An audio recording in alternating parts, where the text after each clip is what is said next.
everybody, and welcome to Board Game Breakfast. Yeah! We're in the middle of the summer, or start of the summer, I guess. School is out for many kids. Here we go.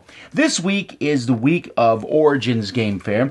I myself will not be there because I'm flying through Korea, and next week I'll be at ConCon in Beijing, China. So I'm looking forward to that. I'm sad that I won't be able to go to Origins this year, but Z Garcia and Roy Canada will be there, so look for them.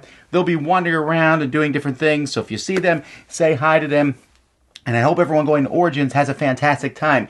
Later today at 1 o'clock p.m. Eastern Standard Time, we will be doing a overview of Origins, talking about Origins, things that we're looking forward to coming out at Origins, and so on and so forth.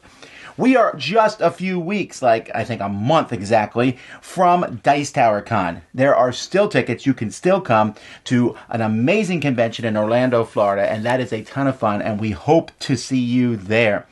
So all this stuff is coming up. I got a Q&A a little bit later today, so I'll answer questions about various things there.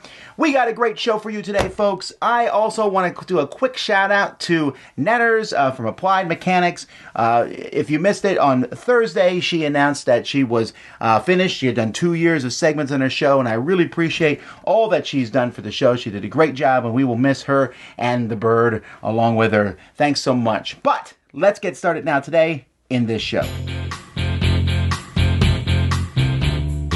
Okay, so what did I find on the internet this week? Links will be in the description below, and if you find links that you'd like me to do, send them to me. I may or may not put them in the show, but I'd love to hear from them. Send them to tom@dicetower.com. So there's a new game recommendation engine out there. It's at trythesegames.com, where basically you put in the name of a game that you like, and it will tell you other games that you may or may not like. So I tested it out. It seemed okay. It worked to me. I like that for Cosmic Encounter. It said nothing personal is a game you might like, so that's cool. I found a thread on Reddit, the biggest lies on gaming boxes about playing time. Seems like all of them are lies, but there's some.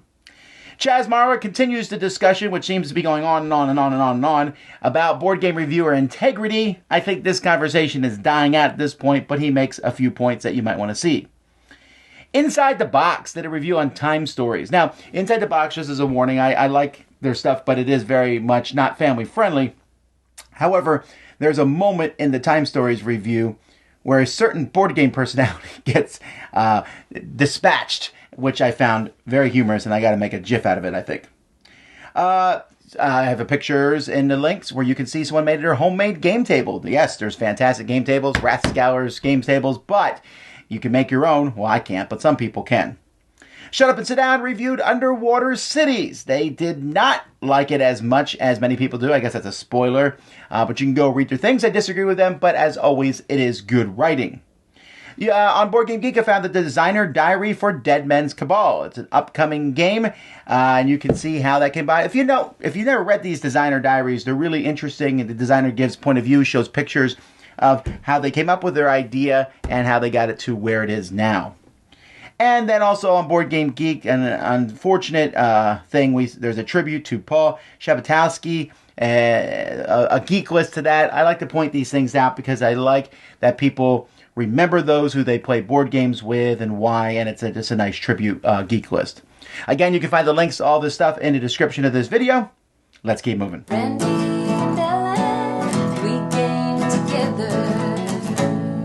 It's your turn. Ooh.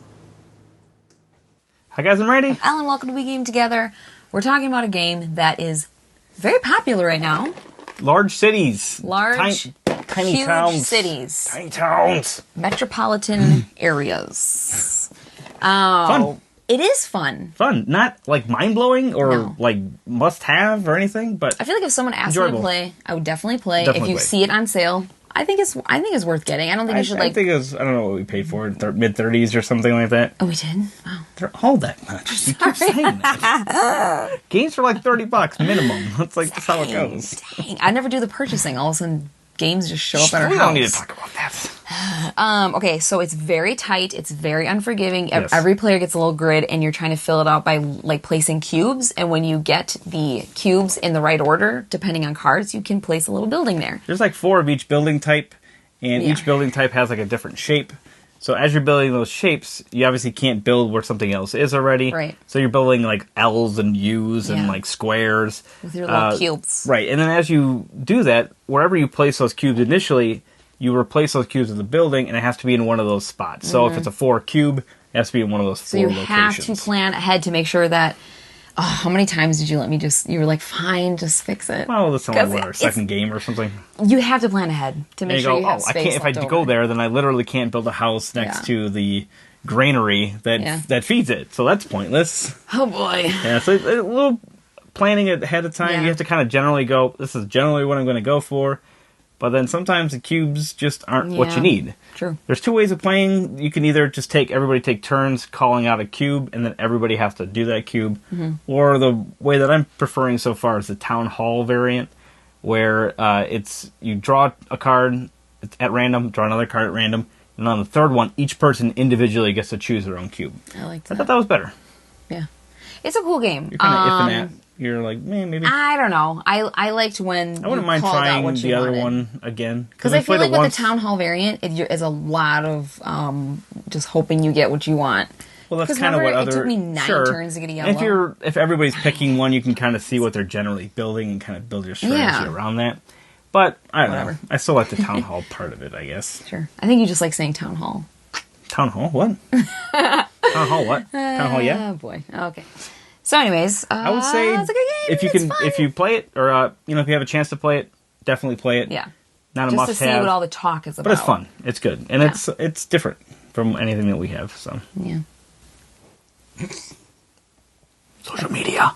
Social stuff. Picture. See you guys. Bye.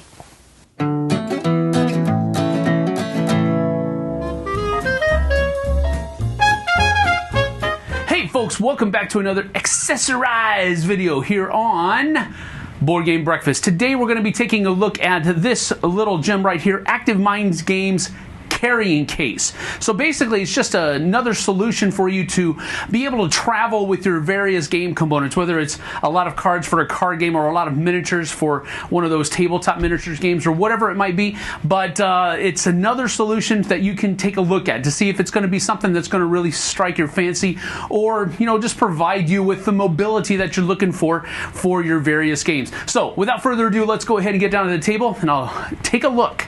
And so here you have it. This is the Case X Expandable Transport and Display patented interlocking system. Carry up to 12 cases with one hand. So here on the back you have just kind of an idea of what that means. You can interlock them with different things right here. So you can have a full 12 this way, a full 12 this way, 10. There's a whole bunch of different configurations that you can have with this system. So it's pretty neat. This is what the actual product looks like. So it's, I guess you could say, not pretty, but it's functional. So that's a cool thing, right? And so you can open the thing here like so, and you can put all of your miniatures in here. Now, how, you might be asking, is that miniature not flipping over? Well, it's because they have these different magnetic strips that you can put onto the inside bottom or top, because you can actually double your space if you do it that way. And then you also have these flexible iron 1-inch rounds that you can also put on the bottom of your miniatures. And if you do that, well, then they'll stick to the top, like to the top or the bottom, really. Because, I mean, if you think about it, all you got to do is turn it upside down and presto, he's sticking to the top of the thing there. But these things interlock together, and you can carry, like the brochure said, up to 12 of these suckers with one hand. So it's really cool. They have a bunch of these different strips that you can purchase to add with your system as well. And of course, as I said before, these flexible iron thingies. So they can fit cards. They can do a number of different things here. If you look at the brochure, just to give you an idea here, they can do miniatures, HeroScape miniatures. They also have interlocks in there that you can clip things into as well, magnetic inserts, all this kind of stuff. So it's just a neat system that I wanted to bring to your attention so that you could go take a look at it for yourself. Let's get back up top. So that's that for the Active Minds Games carrying case. You can go and check them out at the ActiveMindsGames.com website and peruse the stuff that they have available and make your decision from there. But hey, that's it from me this week. Let's get back to the rest of your breakfast. See you on the flip side.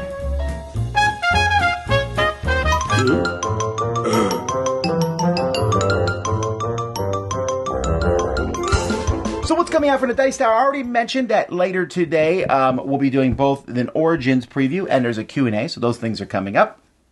Lots of different reviews coming out. I'm taking a look at Ryan Laukatt's The New Ancient World, the new version of Ancient World.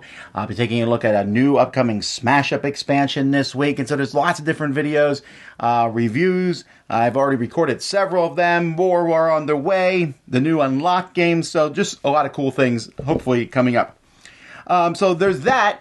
Also, we have a live board game breakfast on Thursday. We're going to be, Sam's going to be later on doing some memoir thing this coming Friday. Continue his live memoir gaming. We'll be doing testing Tuesday, tomorrow, hopefully finishing up Time Stories forever. Well, we'll see. Or at least the first version of Time Stories. So all those things are coming up. And of course, our podcast. So a podcast gets released every Tuesday from the Dice Tower. Either myself and Eric or Mandy or Suzanne or some mixture of those. So you can see that this coming Tuesday. And if you missed the podcast, just so you know, they are on our video feed. That comes out around Saturday of each week. So it's just kind of, if for some reason you like using YouTube to listen to things, you can do that. And of course, many other fantastic podcasts. Even if you have to drive 3 hours to work both ways each day, you'll always have plenty to listen to. Just check out DicetowerNetwork.com. Hello, we're Board Game Opinions. My name's Jonathan. I'm Steve. I'm Amy. I'm Mark. And this is our speed quiz where the contestants here are attempting to guess as many games as they can in a particular category. And this week's category is science fiction games. So I've gone on Board Game Geek. Any game that technically is listed as a science fiction game is included. We've gone as far as the top 250 games on Board Game Geek. And there are 36 possible games that you could pick from.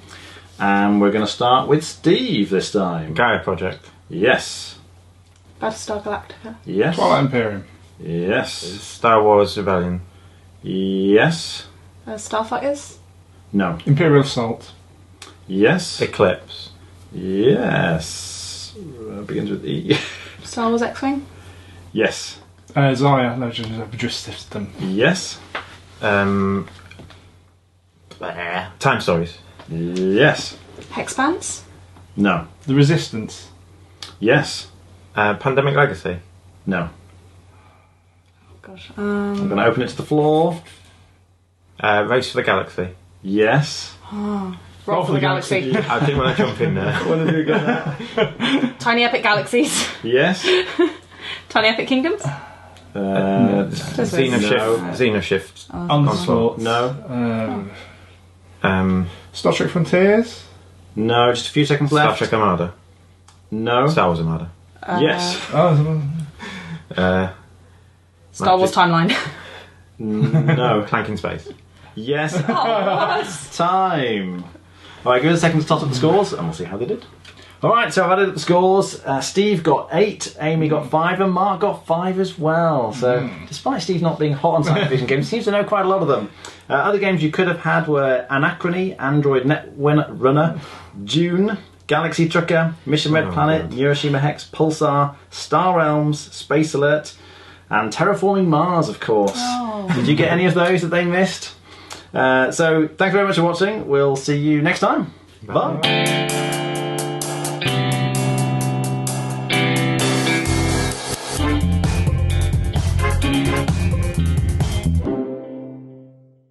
Hi, Mike Delisio from Solo Mode Games. Convention season is upon us again. Origins is coming up, and so I wanted to talk quickly about 5 games I'm excited about taking a look at Origins, and then some kind of honorable mentions at the end, games I'm already backing on Kickstarter I want to take a look at. Number 1 is Cartographers from Thunderworks Games. This is a roll and write in the role player universe. I've heard really good things about it, and I love role players, so I'm looking forward to that. Next is Sierra West, which is a Western-themed game from Board and Dice. I've been intrigued by some of the Board and Dice games that I've played, and I like the theme on this. It's something unique, so I'm looking forward to checking that one out. Dwellings of Eldervale by Breaking Games. This is one I know almost nothing about other than the cover and some of the art, which is stunning, and it's in a kind of a fantasy theme, and so just that alone has got my interest. Also, I did like Rise of Tribes by the same company. Next, Parks by Keymaster Games. Love the theme. Love the art. I'm really, really looking forward to checking this one out. And then finally, Wreck Raiders by Kids Table BG. This is another one. I like the theme. I like the art. I've heard really good things about it. So those are the 5 games I'm really looking to check out. Really quickly, as kind of honorable mentions, I'm backing In the Hall of the Mountain King by Burnt Island Games, and so I'm looking forward to seeing that. I'm also backing Vinyl by Talon Strikes Games, and so I'm hoping to get some of a preview of what that's going to be like. And I'm also going to be heading over to the Blacklist Games booth because I have Brook City and I have done playtesting for Alter Quest, and I'm kind of going to see if they have anything new that they've gotten to show off. So there you have it. Things I'm most looking forward to at Origins 2019. Thank you so much for your time, as always, and have a great day. All right, so what's getting added to the Dice Tower library this week? Obviously, Ticket to Ride London is going to make it in there. A lot of people are going to want to play that. And Lords of Waterdeep, Dungeon of the Mad Mage. Or I guess just Waterdeep. Lords of Waterdeep is a different game. 1906, San Francisco. I think a lot of people are going to enjoy that one. Obviously, a roll and write. Dino World. Of course, I laminated the stuff for in there. And then, happily, Seventh Continent. What goes up, what must go down. Of course, I need to store it in 2 boxes. That is heavy for sure. The new CO2 is going in the library, as well as Captains of the Gulf. Harry Potter Labyrinth, which, Labyrinth is a good game, so put that in there. And then Call to Adventure. So all this stuff is going in the library this week. Huzzah and hooray. I'm always glad to add good games to the library. So we're back in the world of Tiny Battle Publishing, and we're going to check out Tango Down. And if we got time, I'm going to put in another game. So firstly, let's check out the components. So Tango Down Man-to-Man Urban Combat is a Ziploc game bag. What does that mean, Paul? It means it comes in a Ziploc bag. In a bag. Ziploc. I thought you were playing outside. But I don't want to play outside. I want to play with you. I swear I'll never drink again. So here you get a nice double-sided map, 11 by 17, and this is the interior of an office building. You can see some desks, the storerooms, toilets, and those red lines, those are walls. And on the other side of the map, there's a warehouse. Some stairs, some rubble, that's the garage door, some boxes, cans. Here, the playing pieces, you got the agents of righteousness, like the SEALs or MI6. And here you got the agents of evil, the terrorists. And because this is a game with evil intentions, the terrorists, what do you think they're going to do? They're going to grab hostages. And there are your hostages. This game is very Hollywood-like, like in those movies, like Die Hard. When they got hostages, there's always that one hostage who's in cahoots with the terrorists, so they know what the hostages are planning, And here he is. So basically, this guy starts off as a regular hostage, but when you flip him over, he's the sleeper agent. It's like that video game, Counter-Strike or Rainbow Six. Ooh, you're right. You get other goodies like time bombs, breaching charges, grenades. This is a card-assisted game. You get cards.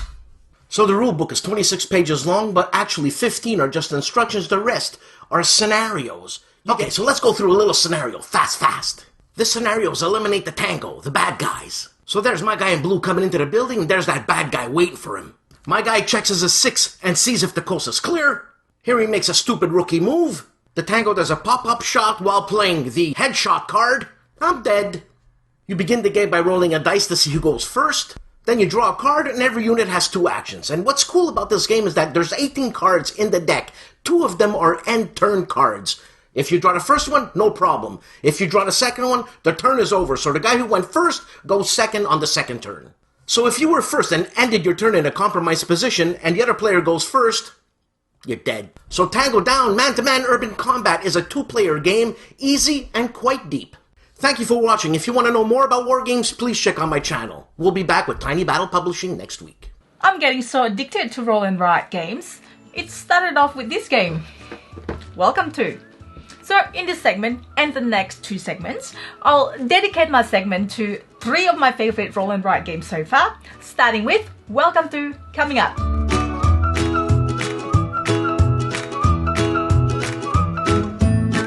Hi, Stella from Meeple University. Hope your week's been well. So we were at a board game weekend away.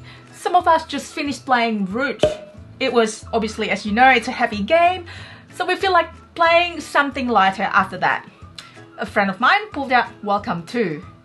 Well, at that stage, I've heard of it, but I haven't actually played it, so I was unsure what roll and write game was. The game plays many players, and there were a few of us, so we played it. And it is such a great game. It is quite a simple game with the reference icon at the bottom of the player sheet. Technically, it is, well, flip and write. Flip the cards rather than rolling the dice. You got to fit the house numbers and try to maximize your bonus. The juicy bit is that you gotta think what you wanna put or where you wanna put the house number next to each other, or you wanna leave space so you can fit in more house number on your street or not. You don't know what house number is going to come up next and what bonus is going to come up next either. There are some ways to mitigate the numbers by losing some points. It has actually versus board game filled with, I think, where you need to put the books in alphabetical order on your shelves. I love Welcome to. It's an easy to go game, plays well with casual gamer friends, good fillers in between heavier strategy games. We also have how to play video on our channel, so check that out if you like. Well, thanks for watching. See you next week for my segment for the Castles of Burgundy, the dice game. So I saw some people discussing strategy, and this is something that I'd like to talk about a little bit briefly. Strategy articles, you can find them on the internet. I was introduced to strategy articles as a child, basically when I got into chess. And this is one of the reasons that I actually got out of chess, is because I realized I went and read book after book after book. Okay, maybe not more than like 6 or 7 books, but I read a lot of books to me at the time about chess, and I was amazed at how much there was to be written about chess. And I sat down and I would put the game board out and I would move the pieces the way that it showed in the books, and I would study why this was a better opening move than this and how you should play, etc., etc.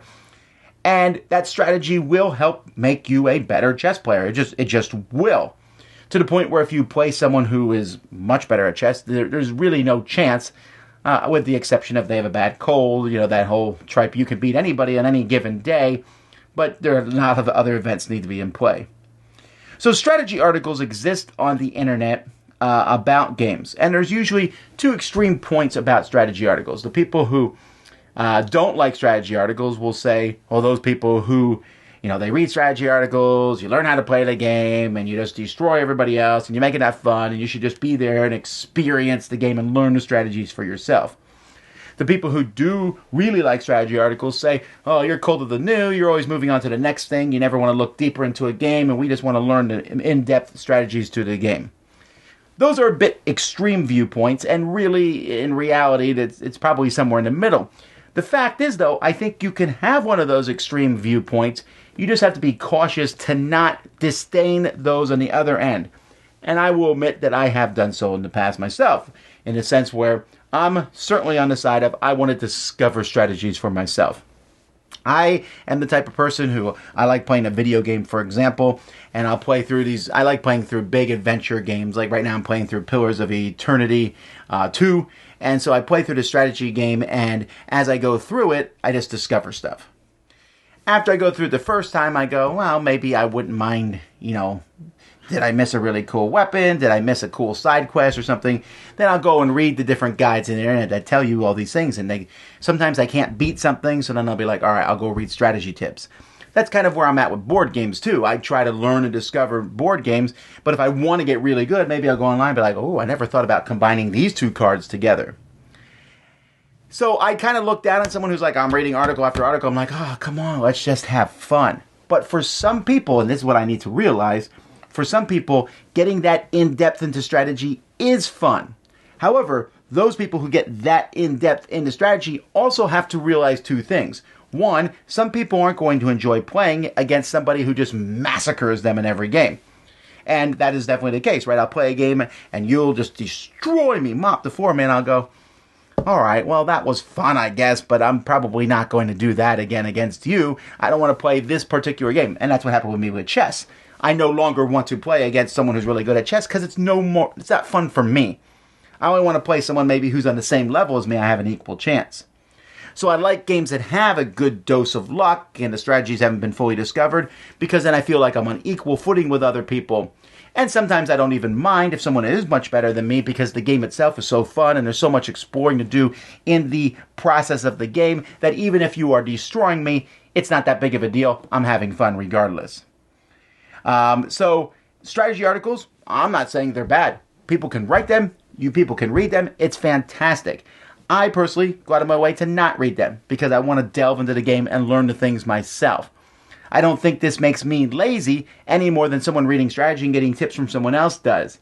But they definitely are two polar elements, and sometimes they don't mix. And there certainly is folks who I see at conventions and places who they want to go and they want to play people who are at the top of their game. They want to play against the best of the best, and that's fantastic. Then there's folks like me who want to play and just explore and have fun. And in the end, winning is fun, of course, but it isn't the end goal. And so we tend to play better together also. I can play with the other folks and I can get into a high stakes game and get massacred. But even then, sometimes I'm a little frustrated because I worry that my subpar play is messing up other people, right? And I don't want that to happen. I don't want my fun to come at the expense of someone else's. So sometimes there is that oil and water thing and those two sides don't meet. Where do you sit on the thing? Would you rather go and learn and be really good at a game and seek to improve that game? Or are you like me who just kind of goes in and just finds a strategy as you go? I don't think one side is inherently better than the other, but I do think they sometimes have a hard time mixing in the same game. That's what I think this week. Let's keep going. Hi, I'm Jordan. This is Second Chance Shelf, where I take a look back at an older game, see if it deserves a second chance off your shelf. For the next couple weeks, again, I am looking at past Strategery nominees and winners. Today, I wanted to look at Niagara by Thomas Leisching. This is a pick up and deliver game. It won the award in 2005. It is often regarded as one of the worst Strategery winners. So let's look inside the box. Of course, I have to talk about setup for Niagara. You flip over the boxes, you put the board on top of it so that, of course, Niagara Falls hangs over at the end. Players are the canoes moving up and down these clear river spaces to collect the gems and get them back onto land. Whoever collects the winning amount of gems wins the game. At the end of each round, the river is going to move equal to the smallest movement token that was played. So in this instance, it would be 2. Plus or minus whatever the power is, the weather power is, which would be +1 in this case. And then we move the river down. 1, 2, 3 in this instance. Anybody who falls over the river loses their gems, of course, that they had in their boats. Well, that's Niagara. There's not a whole lot going on. Objectively, I would admit it's probably not the greatest game. Should it have been Game of the Year? I don't remember everything that came out that year. I think Jumbo did, which was really great. But honestly, I really like this game. Even if I don't think it is the best game, I have a lot of fun playing it. I love the toy factor of it. I love the table presence. I love the puzzle of trying to move down the river. Not too far so that you don't fall off the river, but far enough that you can get the gems that you need. I love ratcheting up the weather to mess with the other players. It's just a lot of fun. If you have Niagara, pull it off. If you don't have it, I don't know if you need to hunt it down. Just find me and I'll play it with you. How about that? All right, I'm Jordan. Happy breakfast.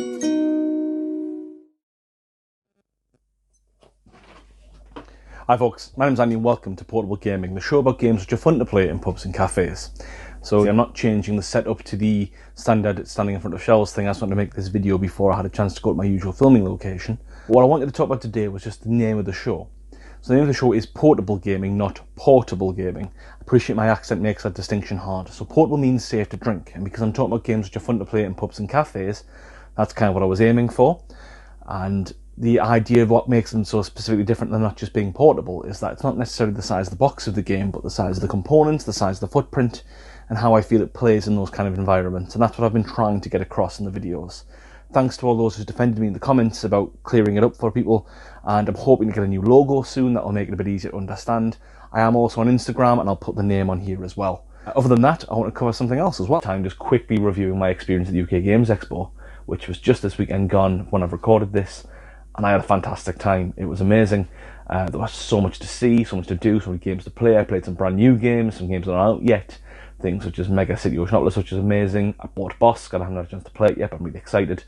And I had to go put on the Clock Tower, which I'll talk about later. Got to meet a lot of the guys from the Dice Tower. I met Matt Jude, Dave Loser, the Board Game Opinions guys, Tom and Z, Luke Hector. Had a really nice time meeting all those guys, playing some games with them, going to see some of the live shows. And if you're ever on the fence about going to see it, I'd highly recommend you go down. The atmosphere was wonderful. The amount of stuff you could see, do, play, and buy was amazing. All the games, the open gaming was great. People were sitting there like, do you want to play a game with me? I've just bought this and I need players, and you can dive in and do that. The live shows were great fun, and honestly, I just had a wonderful weekend. I just kind of want to share that, really. Not too structured, just wanted to say I really enjoyed the UK Games Expo and clear a few things up with you guys. So anyway, thanks very much, folks. I've been Andy, and even though it's my house, pretty sure it's still your round. What's up, Internet? My name is Michael Cook. This is Board Game Evangelism, and we're spreading the good news of face-to-face fun. Today I want to do something a little different. Instead of talking about a larger game and how to build up to it, we're going to talk about what games a new or non-gamer already has fond memories of when they were younger or knows that they like, and we're going to pick what games we can tailor as a gateway based off of that. And we're going to do that, because there's a lot of different ways, we're going to do that based off of mechanic.